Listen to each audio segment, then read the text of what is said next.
Bien le bonjour, il est l'heure, on attaque pleine balle, 11h28, 2 minutes en plus, 2 minutes de plaisir. C'est peut-être un détail pour vous, mais pour moi ça veut dire beaucoup. J'espère que vous allez bien avec ce micro. Regardez que je rehausse à la façon d'un animateur radio, un pâté en croûte FM. On peut partir sur ce nom-là. J'espère que vous êtes en forme, les amis. Ça y est, c'est la dernière ligne droite du mois de décembre, hein. Noël arrive, petit papa. Noël, quand tu descendras du ciel, bah surtout, reste pas longtemps parce que c'est le bordel ici. Donc, on commence en fanfare. Merci à Dadims001 qui vient de sub, c'est le deuxième mois. Merci, mon Dadims. Merci également à Juju40, deuxième mois aussi. Merci, mon Juju. Oh, Juju, il n'y a pas moyen. Juju, je suis pas ta catin. Juju. Merci également à Tartampion, 34, septième mois. Ça c'est magnifique. Ça, c'est beaucoup de plaisir. Donc, les amis, merci à Hugo Block 010, également septième mois, magnifique fidèle parmi les fidèles. J'espère que vous êtes en forme, les amis. Tout le monde est là, tout le monde est au rendez-vous. Que du plaisir avec, voilà, une actualité chargée comme Jaja, vous vous en doutez. Hein, on est à mi-chemin entre les 7 plaies d'Égypte, hein. T'as la guerre en Ukraine, encore un petit peu. T'as Covid. Parce que c'est vrai que les gens ont commencé à se détendre.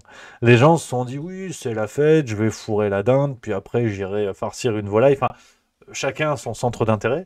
Et là, les journalistes, ils ont dit, oh, Covid, comment ça, tu sors dans la rue? Covid. Et les gens disent, ah oui, c'est vrai, ça existe encore. Alors, est-ce qu'on y croit encore? Est-ce qu'on y croit encore? Enfin, comment dire, de manière générale, bien sûr que tout le monde fait ce qu'il veut, mais la crédibilité est complexe, quoi. La crédibilité est complexe, et notamment quand tu vois Elisabeth Borne à l'Assemblée nationale qui demande de manière solennelle, que les gens remettent le masque dans les espaces clos. On est à l'Assemblée, un moyenne d'âge 95 ans et 500 000 euros en compte en banque, et elle n'a pas le masque. Elle n'a pas le masque. Donc bon, ça a marché pendant 2 ans, hein, je veux pas dire. C'est comme le patte d'éléphant, tu vois. Le pantalon patte def. Ça fait fureur, fut un temps. Mais bon, très vite, tu comprends que tu as une dégaine de connard. Donc tu passes à autre chose. Et j'ai peur que ce soit un petit peu pareil. Merci à Mirella2234 qui vient de sub. Merci beaucoup, ça fait plaisir. Donc on reparle du Covid sur fond d'énergie. Alors, roue libre. Roue libre, là, vraiment, tu sens que tu as eu le programme imposé, qui était Covid-19, un petite métaphore patinage artistique pour ceux qui suivent.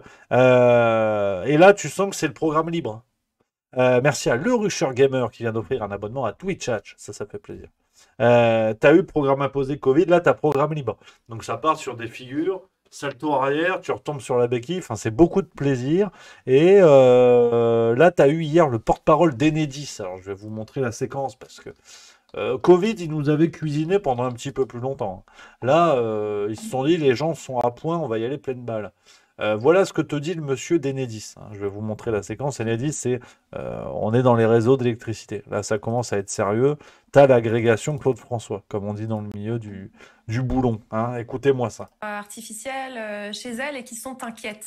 Je comprends. Est-ce que vous pouvez leur répondre, leur dire ce qu'il faut faire dès maintenant pour ne pas avoir son courant coupé chez soi? Alors, c'est ce que vous appelez les patients à haut risque vital, qui sont identifiés. Nous sommes en lien permanent avec les ARS, les agences régionales de santé, ainsi que les préfectures, qui nous signalent et identifient ces personnes-là qui ont un respirateur, qui sont avec un équipement à la maison important.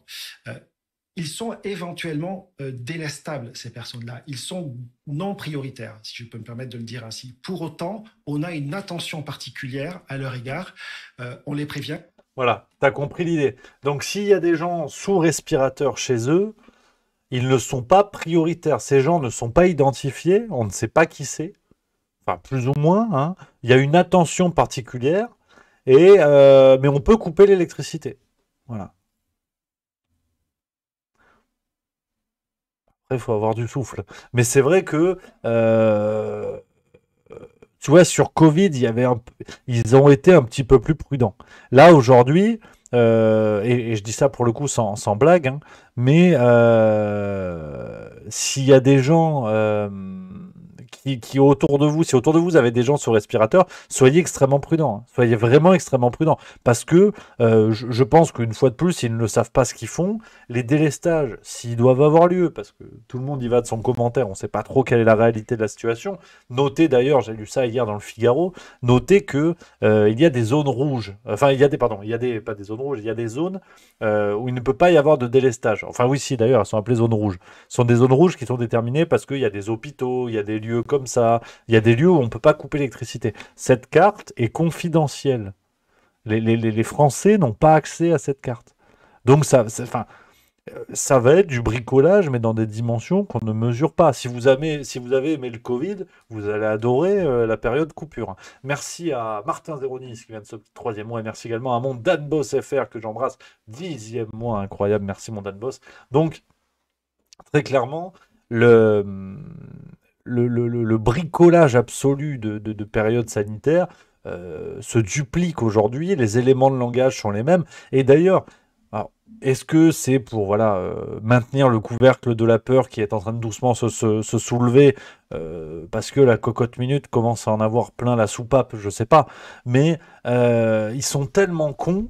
Enfin, non, je pense que c'est tout l'inverse. Alors, c'est la bonne phrase de Coluche, c'est que le pire, c'est qu'ils le font exprès.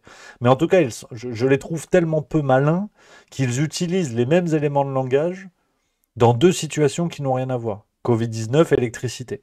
On recommence à avoir ces éléments à la con de « Ah oui, mais si tout le monde fait un effort, il n'y aura pas de problème. Ah, tout le monde n'a pas fait un effort. Bon, bah, il y a des problèmes, mais promis, c'est pas notre faute. » Enfin, c'est purement lamentable.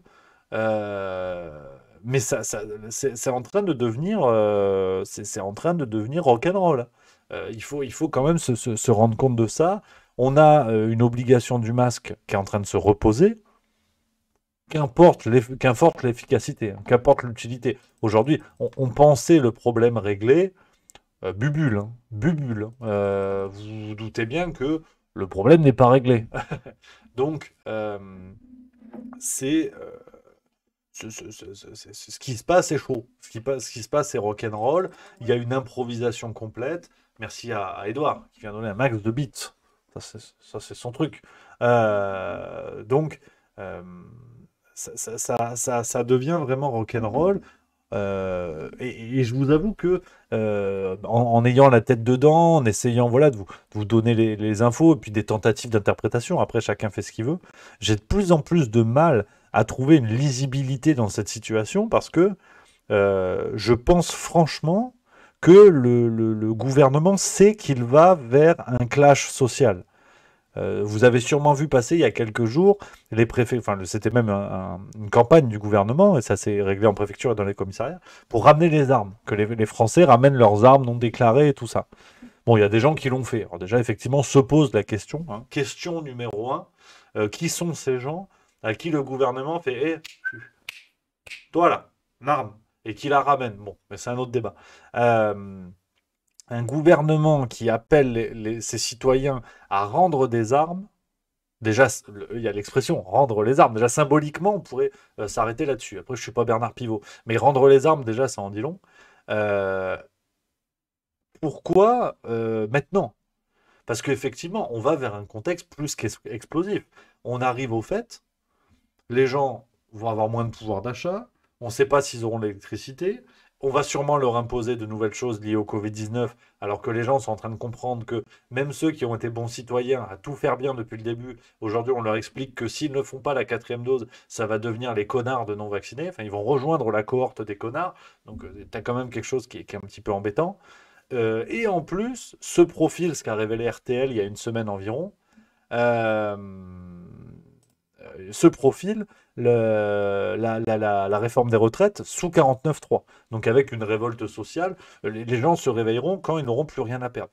Donc on a quelque chose d'extrêmement explosif avec d'un côté le monsieur d'Enedis dont je vous ai montré l'extrait hier, qui arrive à la téloche et dire bon, il y a peut-être des gens sous respirateur qui vont crever, mais tant pis pour eux.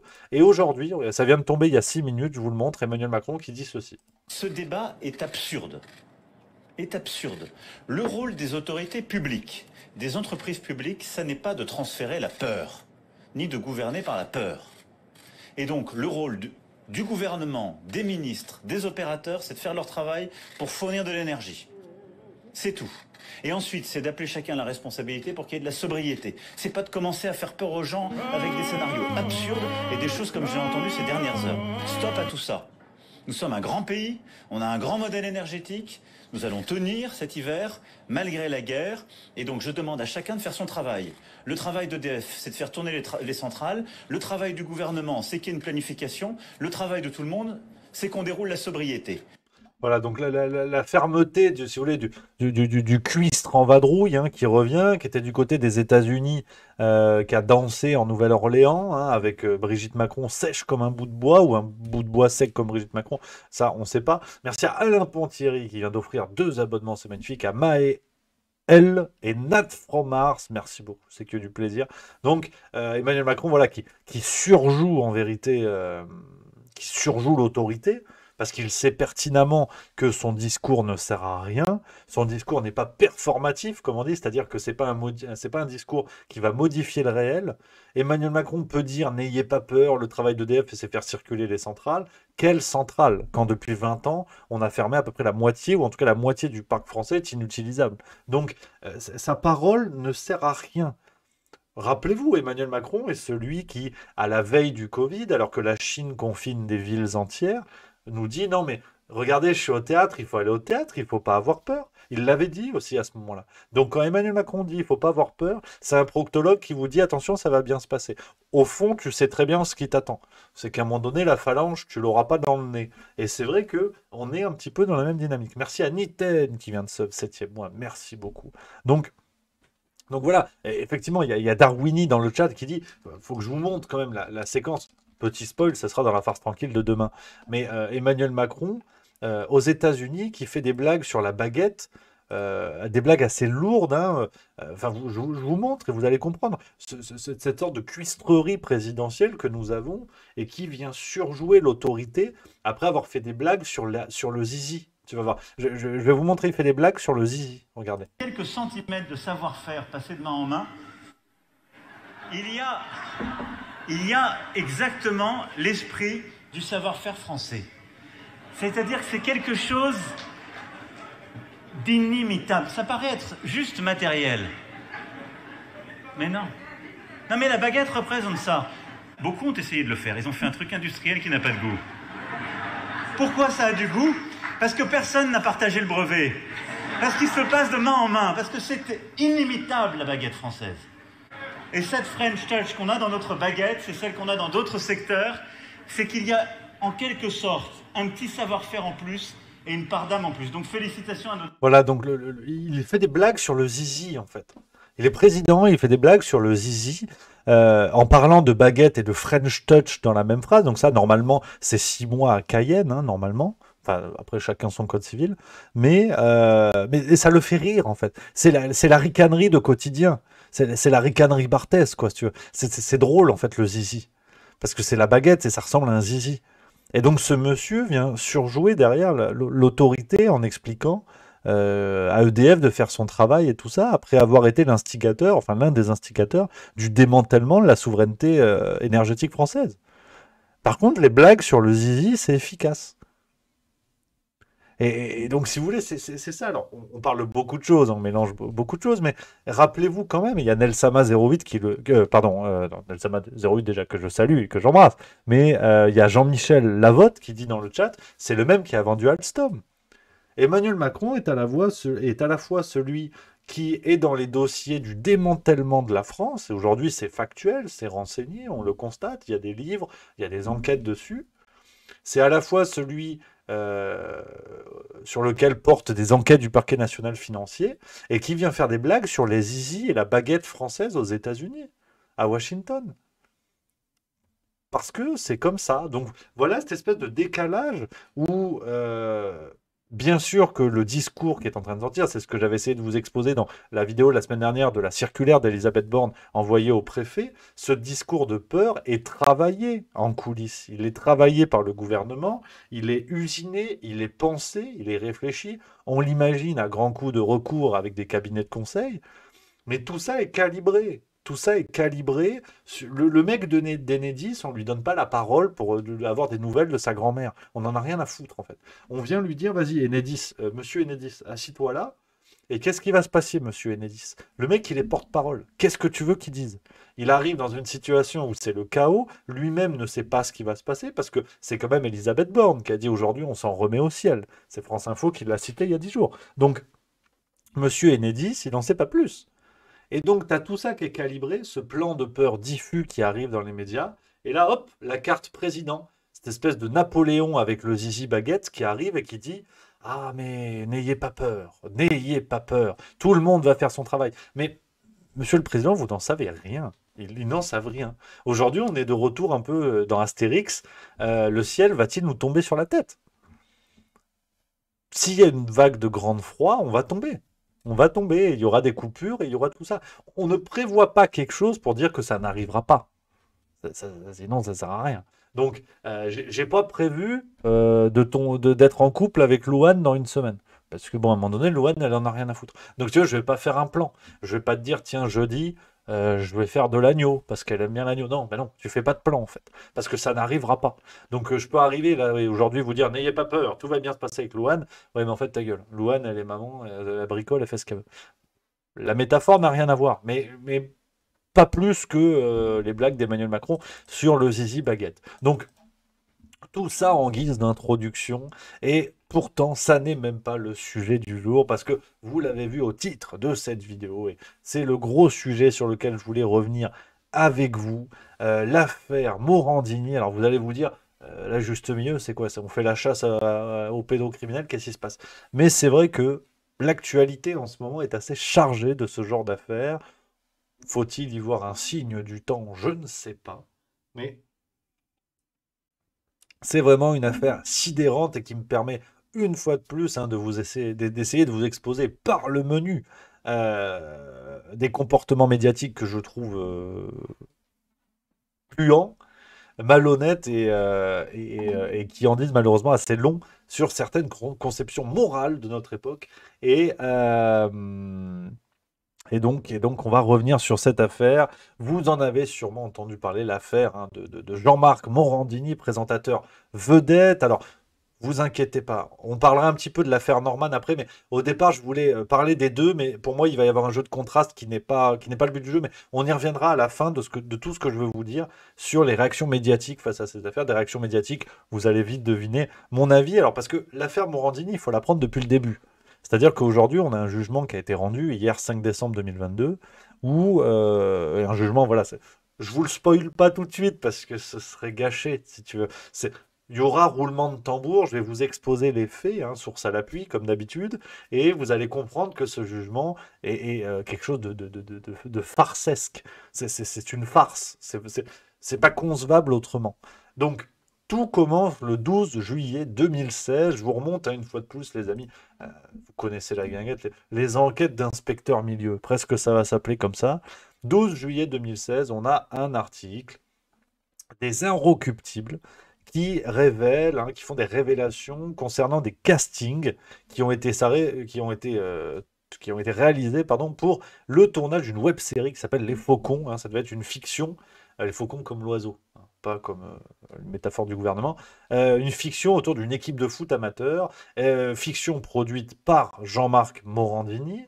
On apprend dans l'article des Inrocks qu'il y a des acteurs de 17 à 25 ans dans le cadre de ce casting qui ont échangé avec une certaine Catherine Leclerc, présentée comme directrice de casting. Malheureusement, bien évidemment, il n'en est rien. En fait, c'est une fausse personne qui n'existe pas. La photo, d'ailleurs, hein, dans les échanges de messages et tout ça, la photo de cette Catherine Leclerc est celle d'une soprano belge qui s'appelle Sophie Juncker, donc rien à voir. C'est une personne qui n'existe pas, c'est une fausse identité derrière laquelle se cachent des membres de la production de cette série, donc de la société de production détenue par Jean-Marc Morandini, voire Jean-Marc Morandini lui-même. Donc, on a déjà quelque chose, voilà, le point de départ des révélations des Inrocks, et sauf que cette Catherine Leclerc, donc ce faux profil où se cachent les gens de la société de prod de Morandini, voire Morandini lui-même, vont, je cite, inciter à envoyer des vidéos d'eux dénudés ou en train de se masturber voire, dans certains messages, on a une proposition, je cite, de faire une fellation à Jean-Marc Morandini.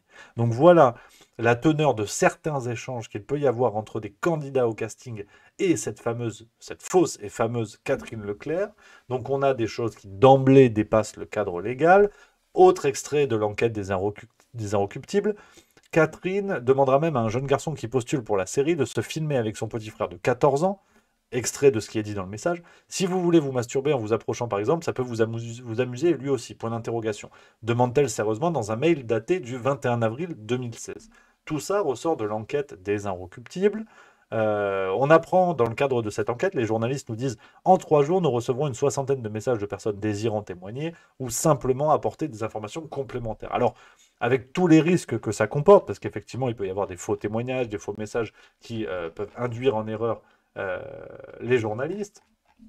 Donc, je vais vous montrer un autre extrait de message du deuxième volet de l'enquête des Inrocs qui est sorti quelques jours plus tard, à savoir le 19 juillet, si je vous dis pas de bêtises, c'est bien ça. Le 19 juillet, alors attendez, bougez pas. J'ai refusé les cookies, j'ai pas accès à la suite. Hein, faut les cookies, mais c'est pas bon pour ma ligne, ça. Je suis déjà un sac à merde. Donc, autre extrait de message publié dans le cadre de cette enquête. Donc ça, c'est sur le site des Inrocs, hein, vous voyez. Ah merde, je peux pas le montrer. Mince, vous voyez. Pourquoi vous voyez pas? C'est bizarre, ça. Attends, bouge pas. Ah oui, non, je sais. T'inquiète pas. La maîtrise technique va reprendre le dessus. Regarde. On est 3 à faire ça en Aveyron. Attention. Ça, c'est de la maîtrise. Regarde, paf, voilà. Voilà des extraits de messages envoyés par quelqu'un de la société de production ou Jean-Marc Morandini lui-même. Oui, pour épiler Et là, il faut noter que, d'après les Inrocks, c'est Jean-Marc Morandini directement qui s'exprime à quelqu'un de 15 ans. D'accord? Quelqu'un de 15 ans. Et il y a des échanges concernant l'épilation du pubis des mecs. Tu vois. On a des échanges comme ça. Il y en a d'autres après. Je t'inviterai pas pour faire un hammam chez moi, alors je suis pas sûr que tu te mettrais tout nu avec moi dans mon hammam. La personne de 15 ans répond non, je ne suis pas sûr non plus. Ah, tu vois, on a ce genre d'échange. Donc ça, c'est le deuxième volet des enquêtes, de l'enquête des Inrecuptibles. C'est encore un nouveau témoignage qui vient s'ajouter au dossier. Donc on a quelque chose déjà d'assez lourd. Et on continue l'enquête. Et vraiment, le jugement qui est tombé hier, et vous en avez sûrement entendu parler, j'en parlais à la toute fin de tout ce que je vais vous dire, pour bien comprendre, à mon sens, hein, en tant que justiciable, et non pas justicier, hein, je ne suis pas juriste, mais pourquoi tout ça me semble tout à fait scandaleux. 19 juillet 2016, donc il y a à la fois les révélations des Inrocks, et le même jour, Jean-Marc Morandini dénonce un chantage de Marc-Olivier Fogiel et de Mathieu Delormeau, qu'il dénonce comme un complice, hein, qu'il considère comme un complice de Fogiel. Fogiel porte plainte en retour pour dénonciation calomnieuse et diffamation. Donc, en plus, en fond, on a un élément qui vient s'ajouter, qui est, on va dire, un élément autour de l'affaire, c'est qu'il y a un fond de chantage, il y a un fond de bisbille dans le monde médiatique, où on en vient à se demander, hein, je ne conclus pas, on en vient à se demander si ces infos-là ne sortent pas parce que les uns n'ont pas fait plaisir aux autres. Il y a quelque chose d'assez mafieux, en fait, où on se demande même si ces révélations n'ont pas vu le jour parce qu'il y a bisbille entre vedettes du monde de la télévision. On continue, on arrive le 27 juillet 2016, et là, on a l'Obs qui fait une enquête, à savoir celle-ci. Ah oui, mais forcément, j'ai changé la tête. J'étais bien, hein, le ton était bien, quasiment Bellemare. Ça, c'est l'Obs, hein, donc le 27 juillet 2016. Affaire Morandini, révélation sur d'autres castings douteux. On apprend à ce moment-là que il y a eu des méthodes, en fait, ces fameuses méthodes de casting tout à fait suspectes, où il y avait des échanges avec des demandes de photos qui n'avaient pas franchement à voir avec le rôle. Ces méthodes avaient déjà lieu en 2006. Dès 2006, on apprend dans l'enquête de l'Obs que Jean-Marc Morandini voulait produire un remake du film Ken Park. Il a auditionné pendant plusieurs années de nombreux jeunes acteurs qui étaient invités à poser pour des photos dénudées. Donc ça, c'est l'enquête de l'Obs qui révèle ça. On a des méthodes qui datent de 2006. Donc on voit déjà que la temporalité, là, c'est 10 ans en arrière, au moment de cette enquête. On continue, en septembre 2016, la justice s'emballe, parce que les témoignages s'accumulent, et on a une plainte qui est déposée contre Jean-Marc Morandini pour harcèlement sexuel et travail dissimulé, parce qu'en plus, l'enquête initiale des Inrocks révèle des méthodes très suspectes sur l'aspect, on va dire, plus administratif. Donc, il y a des soupçons de travail dissimulé, mais ça, à la limite, hein, du menu fretin. On continue parce que ces plaintes sont déposées à la suite de 2 enquêtes hein, qui avaient été initialement ouvertes pour corruption de mineurs et harcèlement sexuel et travail dissimulé. Donc, deux enquêtes qui font suite à ces plaintes-là. Jean-Marc Morandini va être mis en garde à vue pendant 48 heures le 21 septembre 2016. Il est mis en examen par la suite pour corruption de mineurs et il va y avoir une plainte, enfin, mise en examen pour corruption de mineurs à la suite d'une plainte, pardon, concernant, je cite l'extrait de l'enquête, concernant les SMS sexuellement explicites que l'animateur aurait envoyés en 2013 à un adolescent de 15 ans. Donc encore quelqu'un d'autre dans cette enquête. Octobre 2016, on continue, nouvelle enquête, cette fois du Point et des Inrocks en même temps. L'enquête du Point, c'est celle-là, je vous montre l'article, c'est celui-ci. Concernant Génération Gay, hein, c'est le titre, le curieux business de Morandini et ses amis à la télé, on apprend cette fois que les méthodes de Jean-Marc Morandini, en fait, ont été rodées dès les années 2000, dès l'année 2000. On apprend que il y avait des photos sexy qui étaient réalisées pour un site internet qui s'appelle Génération Gay, un site publié par l'une des sociétés de Jean-Marc Morandini, déjà à l'époque. Et un homme âgé de 18 ans à l'époque dit avoir passé un casting en présence de Morandini, un homme duquel Morandini aurait obtenu une relation sexuelle. Donc, à ce moment-là, l'homme est majeur au moment des faits, mais l'enquête du Point met en avant une sorte de laboratoire, c'est leur expression, et il parle également, je cite, de modus operandi, c'est-à-dire d'une méthode mise en place par Jean-Marc Morandini pour obtenir des faveurs sexuelles, que ce soit des photos, des vidéos, voire des faveurs sexuelles dans la vraie vie, on va dire, donc des rapports sexuels ou autres. Donc, dès l'année 2000, on a Jean-Marc Morandini qui a ce genre de pratiques qui sont évoquées avec des gens qui viennent, qui s'en plaignent, qui portent plainte même pour certains. On fait un saut dans le temps, on arrive le 22 février 2022. Il y a eu énormément de bisbilles juridiques, un coup oui, un coup non, ça a été renvoyé, puis repris, puis machin, il n'y a pas encore eu de jugement. En tout cas, Jean-Marc Morandini avait demandé un pourvoi de son affaire. La Cour de cassation rejette le pourvoi de Morandini qui est accusé de corruption de mineurs à ce moment-là, et la Cour de cassation justifie qu'aucun moyen de nature à permettre l'admission du pourvoi. Donc on a une affaire qui doit être jugée. Et tout commence vraiment, l'aspect juridique de cette affaire. Donc, on résume tous les faits. Vous avez bien compris qu'on a quelque chose d'ultra large. On a des dizaines de témoignages, on a plusieurs plaintes, on a plusieurs affaires dans des castings différents. On a quelque chose de sidérant, vraiment de sidérant. En plus, quelque chose d'atomisé. Donc, on voit les mêmes méthodes à des endroits qui n'ont rien à voir, souvent avec des personnes mineures. Et là, on arrive au moment du jugement. 24 octobre 2022, c'est le début du procès au tribunal correctionnel de Paris. À ce moment-là, il y a 3 plaintes contre Jean-Marc Morandini. Morandini va plaider, je cite, parce que là, il faut le croire, l'humour et l'imprudence. Fin de citation, voilà. Il va plaider l'humour dans ces échanges-là. Donc, vous avez vu, demander à un adolescent de 15 ans s'il rase le pubis, tu vois, des choses comme ça. S'il veut venir au hammam tout nu, tu vois. Donc, on est d'accord, si vous voulez. Jean-Marc Morandini récuse, je cite, toute attirance particulière pour les mineurs. On a des arguments, mais sidérants. Tout ça, je l'ai trouvé notamment dans un papier du Figaro, qui est celui-ci, que je vous montre. Un papier du Figaro qui parle, qui relate un petit peu ce qui s'est passé. Jean-Marc Morandini avait demandé un jugement à huis clos, ce qui n'a pas obtenu, ce que la justice a récusé, ce qui a fait que les journalistes ont pu être présents. Jean-Marc Morandini donne 2 arguments que j'aimerais quand même partager avec vous. Je cite, « J'ai reçu des dizaines de stagiaires de 3e sans qu'il y ait de problème. » Oh ben merci, monsieur Morandini. Autre argument, « Je me retrouve devant le tribunal pour 3 conneries. » Voilà comment Jean-Marc Morandini qualifie les actes qui lui sont reprochés.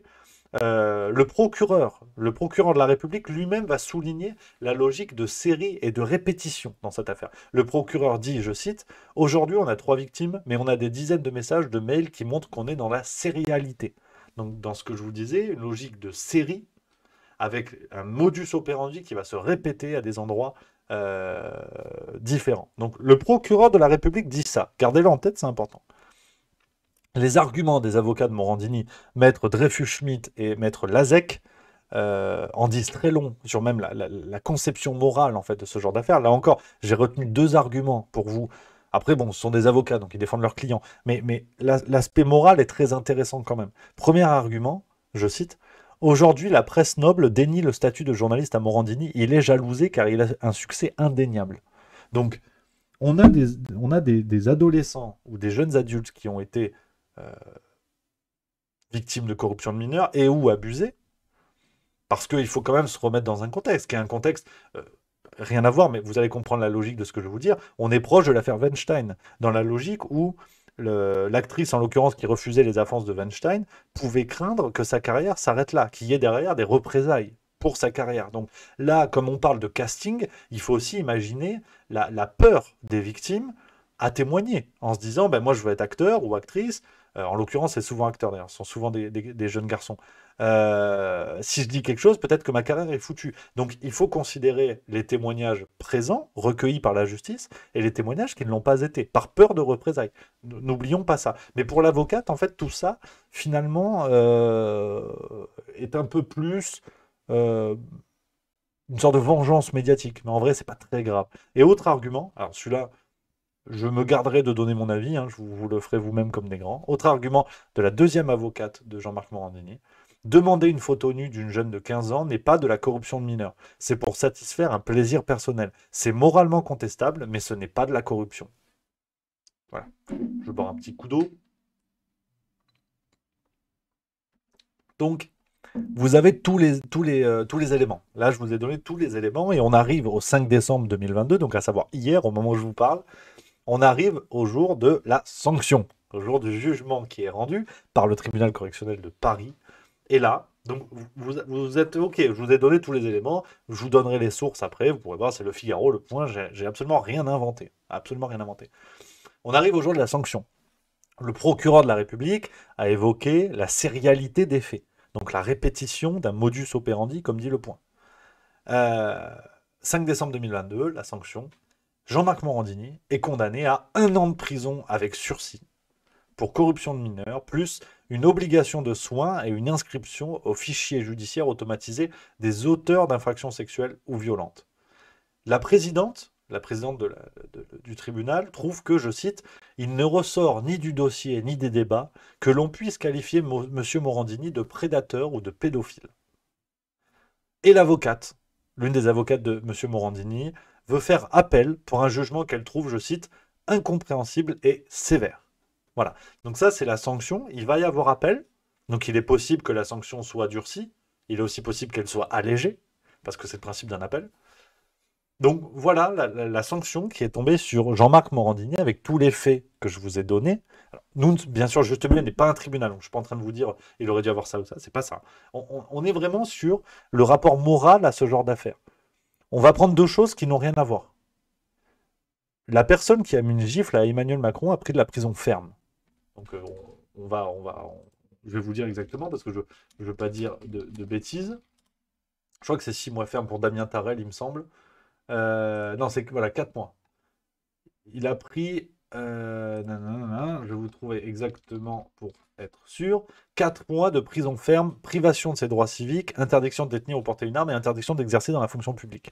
Donc, la personne qui, effectivement, symboliquement, c'est lourd, mais c'est pas le débat du jour, mettre une gifle à Emmanuel Macron vous donne plus de chances d'aller en prison que de demander une photo sexuelle d'un mineur. Pour bien comprendre en fait la conception morale qui ressort de ces jugements-là, sur des affaires qui n'ont rien à voir, bien évidemment, mais juste pour bien comprendre l'espèce de conclusion qu'on peut en ressortir. Donc, sincèrement, cette affaire, je suis désolé parce qu'on a parlé de Balenciaga déjà en fin de semaine dernière. Donc là, on est vraiment autour du thème et c'est assez sidérant.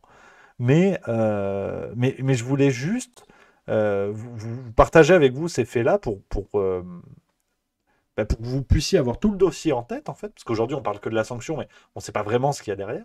Donc, regardez ce qu'il y a et regardez les réactions médiatiques. Parce que CNews a conforté Jean-Marc Morandini à l'antenne, qui va continuer à animer son émission tous les matins autour de 10h, en semaine tous les matins. Morandini live.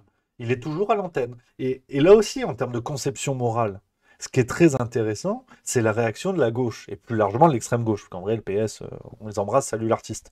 L'extrême gauche s'offusque davantage pour Éric Zemmour, qui va être condamné pour incitation à la haine raciale, en ayant dit que tous les trafiquants de drogue sont noirs et arabes, ce qu'avait déjà dit Harlem Désir 10 ans avant, alors qu'il était à la tête d'SOS Racisme, mais c'est un autre débat. L'extrême gauche exigeait son licenciement, mais vraiment à corps et à cri. Des journalistes, même de CNews, avaient fait des grèves, des choses comme ça. Par contre, un journaliste condamné en premier instant, donc il y a appel, pour l'instant, effectivement, il n'est pas condamné encore. Il y a un appel qui est fait. Ça ne dérange pas. Ils sont où Louis Boyard, là? Ils sont où Sandrine Rousseau? Ils sont où Olivier Faure? Elle est où la gauche? Elle est où la gauche idéologique? Elle est où, en fait? On n'entend plus rien. Là, il n'y a plus personne. Donc, en fait, le racisme, non. La pédocriminalité, oui. Est-ce que c'est une conclusion à en tirer ou pas? Et donc, voilà ce qui se passe aujourd'hui dans votre paysage médiatique. C'est-à-dire que vous allez avoir Jean-Marc Morandini, par exemple, qui va s'offusquer, qui va sûrement donner son avis sur l'affaire Balenciaga dans les jours à venir. Peut-être qu'il y aura d'autres affaires Lola, et que Jean-Marc Morandini va s'exprimer et donner son avis sur des scandales pédocriminels. Et symboliquement, ça, c'est concevable. Et il y a des gens qui disent, bah ouais, il est où le problème? Par contre, l'incitation à la haine raciale, non. Ah non, t'es viré. Je dis pas que l'un est bien, l'autre est pas bien, qu'on soit bien d'accord. Les deux sont condamnables et condamnés, visiblement. Il y a appel. Mais le message envoyé me semble mais sidérant. Je ne sais pas dans le chat, les amis, voilà, je vous ai résumé un petit peu tout ça. Je voulais voir avec vous, hein, avoir votre avis. On papote un petit peu dans le chat maintenant. Je voulais absolument vous le partager pour savoir si je deviens zinzin ou pas. Qu'en pense voilà, la communauté qu'on papote. Et déjà, je me mets un coup de café.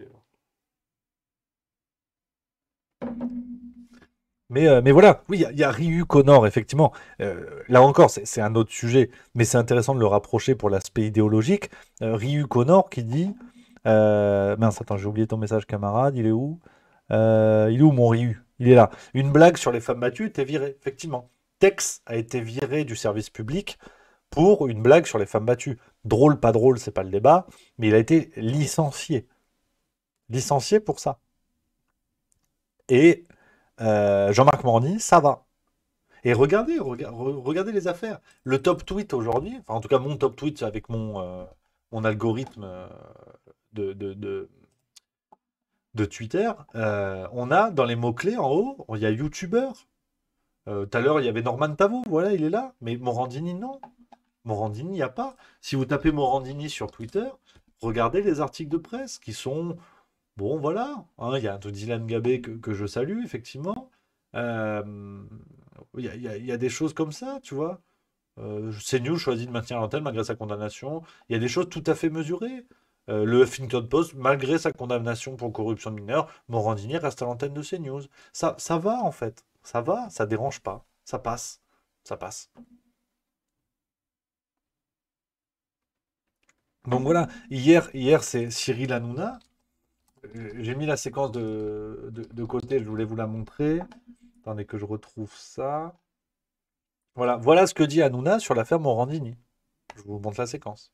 Il était passé devant le juge dans le cadre de son affaire de corruption de mineurs. Le verdict est tombé aujourd'hui, Gilles. 1 an de prison avec sursis et un sursis probatoire de 2 ans. Il faut rappeler que Jean-Marc Morandini a interjeté appel de cette décision. Il conteste très fermement les faits qui lui sont reprochés. Donc, comme il a fait Alors, appel... ils ont fait un communiqué de presse, hein, Oui, absolument. Oui. L'écho médiatique, vous voulez que je vous le lise? L'écho médiatique. Vous savez mieux lire que moi. L'écho médiatique, parfois déformant, donné à cette affaire, nous contraint à rappeler que les plaintes déposées contre lui ne concernaient aucun geste déplacé, mais principalement des échanges de messages sur Twitter. Monsieur Morandini est et demeure présumé innocent, et les avocats rappellent que l'un des plaignants s'est désisté de sa constitution de partie civile, considérant que monsieur Morandini ne pouvait en aucun cas savoir qu'il était mineur au moment de leurs échanges. Et donc les avocats rappellent que la procédure doit se poursuivre dans la sérénité et le respect de la présomption de Donc là, ça va passer en appel. En appel, mais dans un certain temps. Voilà. Très bien, Voilà la réaction de Cyril Hanouna. Voilà la réaction de Cyril Hanouna sur cette affaire. On est loin des réactions, des effusions tout à fait scandaleuses quand il se passait des choses. Et bien évidemment, qu'on soit bien d'accord, les amis, je veux pas qu'on tombe dans une sorte de tribunal politique à dire « Ah, ça aurait dû être ça, ça aurait dû être ça ». Je veux juste pointer du doigt ce qu'a dit le procureur de la République en évoquant l'aspect sériel des comportements de Jean-Marc Morandini, ce qui n'a pas du tout été retenu. Alors, si le procureur dit ça, alors bien sûr, le procureur de la République est là pour faire appliquer la loi dans sa forme, on va dire, la plus stricte. Mais si le procureur de la République dit ça, c'est qu'il a des éléments. Il dit pas, c'est pas non plus un auteur de science-fiction, le gars. C'est pas Stephen King ou je sais pas quoi, tu vois, il t'invente pas des trucs. Et là, ça va. Et là, et en fait, t'as un jugement d'1 an avec sursis. Et donc, voilà. Et la réaction d'Hanouna, alors là, par contre, Hanouna, c'est Télématin, hein. Je veux dire, tout à coup, il n'y a plus les gens qui crient, qu'on les noue dans ce libar, qu'on les seins à l'air. Ah là, le cirque Pinder, c'est terminé. Tu vois, t'as l'autre, il lit le résumé de justice. La lettre des avocates de Morandini, il ne lit pas les réactions, hein, des associations de protection de l'enfance qui n'ont pas le même avis, qui n'ont pas vraiment le même avis. Donc voilà un petit peu les amis, cette affaire, je voulais revenir avec vous. Voilà, je voulais vous dire tout ça parce que ça me rend grognon. Je vous avoue que ça me rend grognon. Alors, autre volet, alors lié ou pas, mais pour le coup, c'est une affaire où il y a encore la présomption d'innocence parce que c'est une personne qui est en garde à vue. L'affaire Norman Tavo, hein, vous connaissez sûrement peut-être. Norman fait des vidéos, youtubeur, un des le troisième plus gros en France ou quelque chose comme ça, qui est effectivement, hein, en garde à vue aujourd'hui pour des faits plus ou moins proches, hein. On parle enquête préliminaire pour viol et corruption de mineurs. On parle d'une plainte qui concerne, enfin il y a eu 6 plaintes différentes, dont plusieurs pour viol. Une affaire qui remonte à 2018 avec le témoignage et l'accusation de harcèlement sexuel à la suite d'une enquête du média Urbania, un témoignage d'une jeune Québécoise qui s'appelait Maggie Desmarais et qui, elle, avait, je cite, accusé Norman Tavo d'avoir profité de sa notoriété pour la manipuler. Concrètement, il l'aurait incité à lui envoyer des messages et des photos à caractère sexuel et en aurait envoyé en retour. Donc déjà, ce qui est intéressant, c'est que cette affaire ne vient pas de France, hein. La plainte de Maggie Desmarais avait été déposée au Canada pour leurre d'enfants et exploitation sexuelle sur mineurs. Alors, en québécois, leurre d'enfants, il me semble que c'est corruption de mineurs. Mais je ne veux pas dire de bêtises. Donc voilà, c'est cette affaire qui déjà symboliquement démarre de l'étranger pour qu'il y ait une résonance en France, parce qu'en 2018, vous imaginez bien que personne, enfin très très peu de médias n'avaient parlé de cette affaire. Et il y a Malicande 007 qui dit ça. Alors, il faut respecter le droit français, donc il y a présomption d'innocence, hein. Il est en garde à vue, c'est une enquête préliminaire. Donc, à l'inverse de Jean-Marc Morandini, il n'est pas encore passé devant un tribunal. Mais il y a Malicande 007 qui dit lui, ça passera pas. Et effectivement, regardez les médias, regardez autour de vous. Ce matin, on va faire un petit jeu, je vais vous le montrer. Ça m'a rendu grognon dès le matin. Ah, il y avait Madame Milieu, elle m'a dit j'en peux plus. Elle m'a dit arrête, t'es énervé, il est 7 h, j'ai une tartine, qu'est-ce que tu fais? Et je dis oui, mais attends, regarde. Elle m'a dit j'en ai rien à foutre. Et je dis bon, d'accord. Puis j'ai fini ma tartoche. Mais c'est vrai que à la maison, c'est une épreuve de tous les instants, hein. Mais je vais vous montrer le traitement dans Libération. Donc je vous ai résumé, hein, les deux affaires. On allait un peu vite, hein, sur Norman fait des vidéos, mais voilà, vous avez compris les faits, c'est une enquête en cours. On en reparlera. De manière très symbolique, je vais vous montrer les pages de Libération avec la différence de traitement entre les deux affaires. On va faire un petit jeu, on va voir si vous êtes bon. Ça, c'est Libération d'aujourd'hui. Trouvez-moi les deux espaces. Il y a les deux actualités dont je viens de vous parler. Les deux sont traités sur la même page. Regardez la place qui est prise par une actu et la place qui est prise par une autre. Alors, on va faire un jeu. Bon, c'est pas non plus le big deal, hein, donc les gens vont pas se pisser dessus. Mais là, le grand rectangle que vous voyez, puis il y a 4 journalistes, hein, ils s'y sont mis à 4, hein, pour écrire ça. C'est sur Norman Tavo.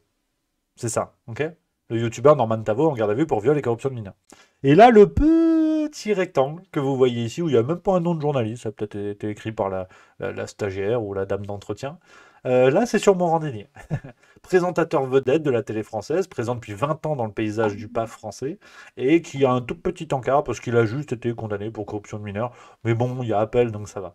Voilà, ça c'est Libération d'aujourd'hui, hein, mardi 6 décembre, sur l'application Caféine, hein, je ne remercierai jamais assez. Donc, visuellement, hein, et c'est très symbolique, mais regardez la place, en fait, qui est prise. Par en bas, vous avez une affaire qui n'a pas été encore jugée. La personne est en garde à vue depuis moins de 24 heures. Il y a une enquête préliminaire, donc peut-être ne sera-t-il même pas coupable, hein, on ne sait pas. Et par contre, quelqu'un qui a été reconnu coupable, il y a appel, mais on est quand même un petit peu plus avancé, puis on est sur des faits qui, comme je vous l'ai dit, remontent aux années 2000, hein, rien que ça. Là, par contre, ça va. Petit encart, voilà. Fait divers, même, j'ai envie de dire. Fait divers. Donc, voilà. Symboliquement, voilà ce qu'il en est. Maintenant, on est chez Libération, hein, donc Libération hein, qui voulait apprendre la vie sexuelle aux enfants dans les années 70. Donc c'est sûr que, voilà, hein, c'est peut-être pas, voilà. Mais voilà, les amis, on va pas. C'était le petit moment grognon, ça me rend grognon, vous le savez, ce genre d'affaires. Mais on va continuer. On va continuer parce que c'est vrai que. Ah bah faut continuer à se fendre la gueule, puis il y a de quoi faire. Puis bon, c'est Noël, c'est la fête, les huîtres. Voilà. On va parler d'un sujet plus sympa. Les huîtres. Ça, j'aime bien ça. Ouais, quand je suis énervé, faut me parler nourriture. En me frottant le bout du groin, comme ça. Après, je suis détendu. Après, ça va. Et les huîtres, c'est bon. Ça, c'est bon. Ça, j'aime bien. Avec le, tu sais, vinaigre, framboise et échalote. J'ai faim. Voilà. Non, parce que... Ah, raclette. Il y a Gaëtan du 44 qui a dit raclette. C'est quoi votre menu au Nouvel An, là? C'est quoi le grand classique dans la famille, tiens? Qu'on papote un petit peu sur des trucs un peu plus légers, parce que c'est vrai que là, on va se pendre, hein. Si ça continue, on va écouter l'album de Trois Cafés Gourmands, ça va être un carnage. Donc, c'est quoi, vous, un peu le petit secret, là, de ce qui fait rêver tout le monde à la famille, là? À Noël, ou au Nouvel An, ou je sais pas quoi. Ouais, huîtres, foie gras, ouais, ouais. Bobby's back, le retour, bien. Oh, filet de bœuf Wellington. Ça, c'est à l'extérieur. Pardi. Ça, c'est bon, ça. Ça, c'est... What? Attends, on me dit des trucs, je comprends pas. Waterzooi de Coquille Saint-Jacques pour Princesse Zouga. Qu'est-ce que c'est Waterzooi? C'est une ville? C'est en Belgique, ça. Je connais pas. Coq au vin à Noël pour Bentagan, ça c'est pas mal. Lasagne à midi pour Nelson 08. Alors, qui n'a pas compris la question, mais on embrasse Nelson 08, bien sûr. On parlait du repas du Nouvel An, les repas de fête. Ah, pour Edouard, c'est fondue chinoise. Ça, c'est vrai que c'est bon, ça, avec la viande, ça, c'est la viande, ça. Dans le bouillon, c'est ça. Ça, je connais. Ah, j'ai faim, putain. Coquille Saint-Jacques, chapon. Ah, forêt noire pour Baby Lock.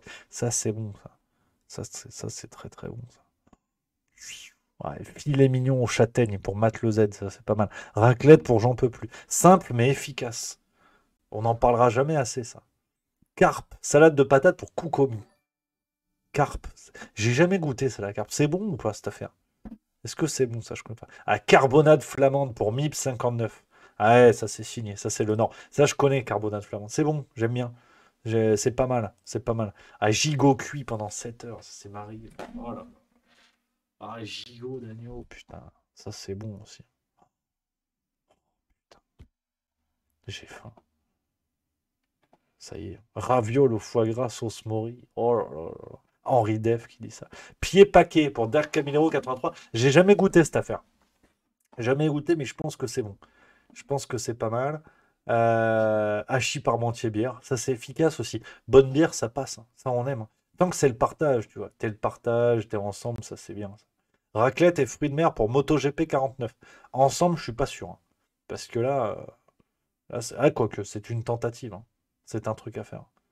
Ah ouais, non, mais vous me donnez faim, là. Arrêtez, j'en peux plus. Je vais crever en direct. Ah non, attends. Laisse tomber. Fondue savoyarde au Beaufort. Ah, putain. Ah, j'ai mangé une fondue, tiens, samedi soir. Ouais. Et j'ai fait moi-même. Attention, hein. Touiller, faire des 8, comme ça, hop. Tu soulèves, paf, du vin, paf. Un peu de maïzena, mais un tout petit peu. Fécule de maïs. 3 cuillères à café. Plutôt, une texture, franchement, c'était quelque chose. Ouais, il y a Agent Orange 75 qui irait mis au régime. T'as bien compris que c'était pas l'idée. Ah non, c'est pas le projet, là. Oh là là. Ah, des fèves au beurre avec un excellent Chianti, c'est Henri Def qui dit ça. Ah, j'en peux plus. Filet mignon, sauce spéculoos.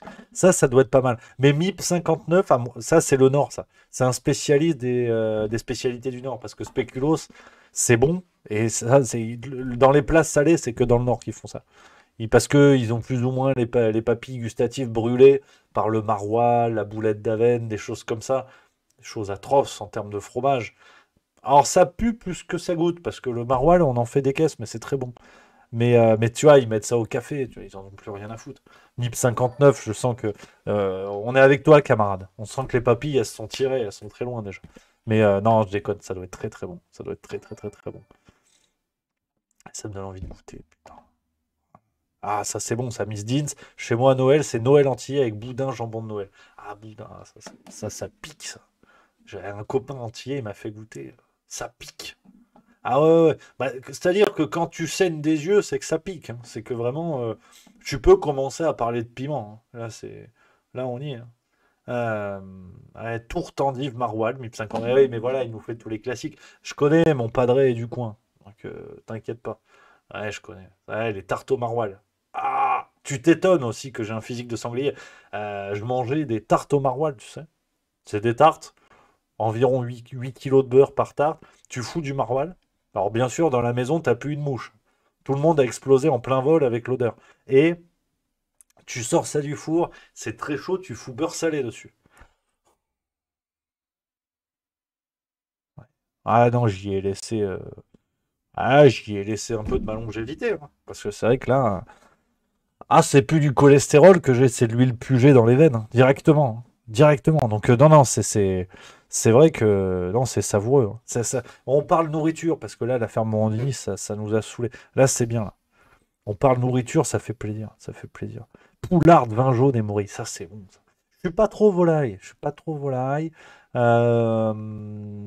c'est bien, bien, bien cuit, c'est bon. Tendre. Ah, le blanc de poulet, je déteste ça. Voilà, non, mais on est dans les révélations, j'ai pas peur de me livrer, quoi. Je veux dire, on passe un petit moment entre nous, voilà. C'est normal, quoi. C'est mes petits secrets, c'est mon petit moment à moi. Ah ouais, non, j'aime pas la blanc de poulet, non, moi c'est la cuisse, l'aile. Blanc, c'est vraiment. C'est mon côté Rocailla Diallo, tu vois. Le blanc, je le laisse aux autres. Et je préfère quand même l'autre partie. Euh, Tiramisu au Grand Marnier. Oh, ça doit être pas mal, ça. Ça doit être bon, ça. Araignée de mer. Ah, les fruits de mer, j'adore. Oh, ah, les fruits de mer. Au début, j'étais pas trop. Pas trop. Et là, la dernière fois, il y a le padré milieu, là. Pas milieu. J'y vais, ils avaient pris un plateau de fruits de mer. Ah, les cahiers de leur petit village. Il est sympa comme tout. Alors, c'est bon, c'est des fruits de mer de la Méditerranée, hein, donc. Ah bah là c'est iodé, hein. Là c'est iodé, hein. Comme on dit au Far West, c'est iodéo par rapport au cheval. Et il me dit tiens, c'est des couteaux. Et je dis qu'est-ce que c'est que ça? Et c'est délicieux les couteaux. Ouais, poêlée de couteau là. Ail, vin blanc, persil. Oh là là là là. Je mange la coquille, j'en ai plus rien à foutre. De l'étang absolument. Il y a Lux Talua 88 qui connaît. L'étang absolument. Absolument. Ça c'est ça, c'est bon. T'as des pieds de cheval aussi. Je connaissais pas, non, parce que le padré milieu, il envoie du bois. Il a du volume, hein, donc il y a de la capacité de stockage. Et il m'a dit, tiens, goûte les pieds de cheval. J'ai dit, qu'est-ce que c'est encore cette folie? Et en fait, c'est comme des huîtres, mais immenses. Faut que je vous trouve une photo. Parce que de toute façon, on est lancé dans la gastronomie, j'en ai plus rien à foutre. C'est bon, on a fait Morandini, on a le droit de se détendre. Tu vas voir. Ah ouais, c'est quelque chose, hein.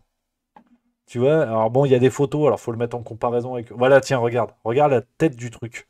C'est ça. Regarde, merde. Attends, il y a ma tronche là. Voilà. Ah, fuis. Voilà. Ça, c'est un pied de cheval. T'as vu la main du monsieur? Ben voilà. Ça, c'est un pied de cheval. Alors, très clairement, c'est pas le truc le plus raffiné du monde, hein. C'est pas les fines de Claire, c'est pas les huîtres de Normandie et compagnie. Mais c'est pas mal. T'as de la mâche, hein. Le truc, c'est un rôti d'huître d'une certaine manière, en fait. Et tu t'as de la mâche. Et c'est bon, mais c'est iodé sa mère. Ah, il risque d'être un petit peu vulgaire. Ah, ça iode, ça iode, hein. Donc, non, non, mais c'est bien. C'est très, très bien, ça. Ah, attends, on me dit, il y a Véro Gallou qui y va à Marseille-en-Plage, ça je connais, à la ferme marine. Qu'est-ce que c'est que ça?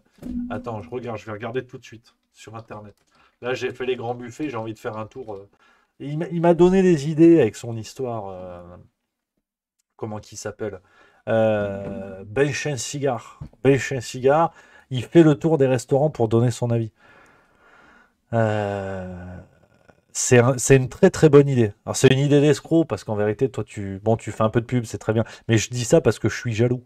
Et c'est une très bonne idée. Il fait le tour des restos et il mange et il se filme et il dit miam c'est bon. Fin de la vidéo. Ah, il m'a volé l'idée, je suis dégoûté. Et c'est vrai que c'est une bonne idée pour s'envoyer du manger. Et alors attends, cette histoire de la ferme marine, là, on me dit dans le chat, ah, je suis dessus là. On va leur faire de la pub, j'y suis même pas allé. Contactez-les qu'ils m'appellent. C'est quoi cette histoire? Nos restaurants. Ah oui, il y en a plusieurs en fait. Marseillan. La tablée. Buffet de fruits de mer à volonté. Tu te fous de ma gueule. Oh là là là. C'est vrai ça? Ça existe cet endroit? Oh là là là là. Voir la carte du restaurant. J'ai faim. Oh les gars, c'est une catastrophe. Oh là là. Ah ouais. Ça existe. Donc alors attends. Buffet de fruits de mer à volonté. Oh là là là là. Huîtres, moules, escargots, bulots, coquillages, plats chauds variés. Oh là là là. Ça existe cet endroit-là. Ça, vous êtes en train de me dire, il y en a dans le chat là qui sont déjà allés là-bas. Pourquoi j'y suis pas, moi? Oh là là là. Et appelez-les, dites-leur que je les recherche. Ah, j'ai faim. Marseillan. En plus, c'est pas très loin de chez mes parents. Normalement, j'y vais là, pendant les fêtes.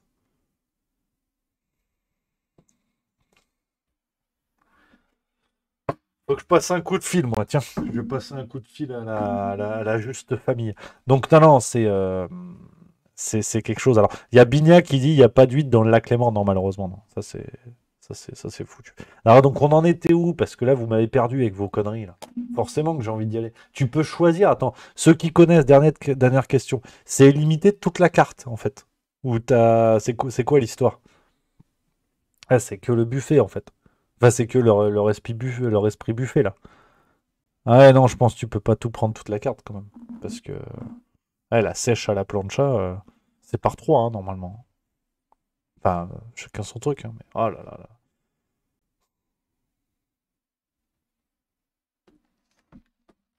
Mettez-moi une table de 8, je serai tout seul. Ça va être une catastrophe. Donc voilà. Non, tout ça par cette histoire de pied de cheval. Si vous connaissez pas, que vous aimez les 8, c'est pas mal, c'est original. Donc voilà un petit peu, les amis. Cette affaire de Noël, hein, bah, c'est bien. Faut se fendre la gueule. Faut penser au plaisir. Penser à ça. Hein. Tu vois les copains, tu vois la famille, à la maison, l'amoureux, l'amoureuse, les gosses. Alors ils font chier avec leur collier de perles à Noël. Parce que toi, t'en es quitte pour les Playmobil, le bateau pirate, je sais pas quoi. Mais bon, c'est bien. Faut revenir aux essentiels. Le goût des choses simples. Herta ou Nietzsche, je sais plus qui a dit ça, mais c'est. Faut revenir au basique. Back to basique. Voilà. Qui me semble être le plus élémentaire. Donc, les amis, on va finir là-dessus aujourd'hui parce que voilà, un beau live. On est passé un peu par toutes les émotions, du scandale, de la détente, de l'appétit. Et là, vous m'avez foutu. Je suis en hypoglycémie en vérité. Je mens, mais c'est ça. Qu'est-ce qui se passe? Qu'est-ce qui se passe dans le programme? Et je vais vous le dire pas plus tard que tout de suite, les amis, parce que programme chargé encore cette semaine. On se retrouve. Alors, ce soir, pas de vidéo. Parce que c'est vrai qu'on est sur un beau rythme là, ces derniers jours. Demain, la farce tranquille. Bah oui, pardi. La farce tranquille, bien évidemment. La farce tranquille demain 18h, épisode 80. Il est riche. Hein. Il est chargé celui-ci. Hein. Ah, c'est un buffet limité également. Beaucoup de plaisir. Soyez au RDV. Jeudi, normalement, petit live Twitch. Parce que j'ai découvert. Alors, ça aussi. Qu'est-ce que c'est que cette merde? J'ai découvert que quand tu es partenaire Twitch, parce que j'ai découvert, c'est Edouard qui me l'a dit, c'est l'expert technique. Hein. Moi, il me dit, j'exécute. Hein. Quand tu es partenaire Twitch, tu peux plus faire des lives YouTube apparemment. Ouais, c'est terrible. Donc il y aura live Twitch, c'est pas grave. On fera le live des 300 000, on le fera sûrement jeudi soir ensemble. Je serai chez moi, donc ce sera dans mon bureau, on va se débrouiller, t'inquiète pas. Donc normalement ça c'est jeudi soir, ce sera 19h à mon avis, donc vous pouvez commencer à noter dans l'agenda. Et puis vendredi, vous le savez, on en a parlé la semaine dernière, on l'a officialisé, c'est fait, je tourne cet après-midi pour avoir bien le temps de le monter et tout ça. C'est le Martin Blachier Comedy Club épisode 13. Ben oui, la France l'attend, la France, les dom-toms et la ferme à huîtres de Marseille en plage, hein, que je vais contacter rapidement. Donc, voilà, soyez là vendredi, les amis, c'est 18h. Martin Blachier, épisode 13, Martin Blachier Comedy Club pour finir la semaine en folie parce qu'il nous a encore régalé, vraiment.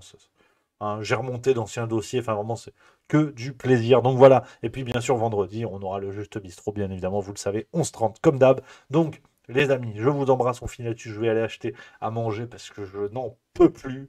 Je vous embrasse, je vous salue, prenez soin de vous, ça c'est le plus important. On garde la banane, rendez-vous demain, 18h, la farce tranquille.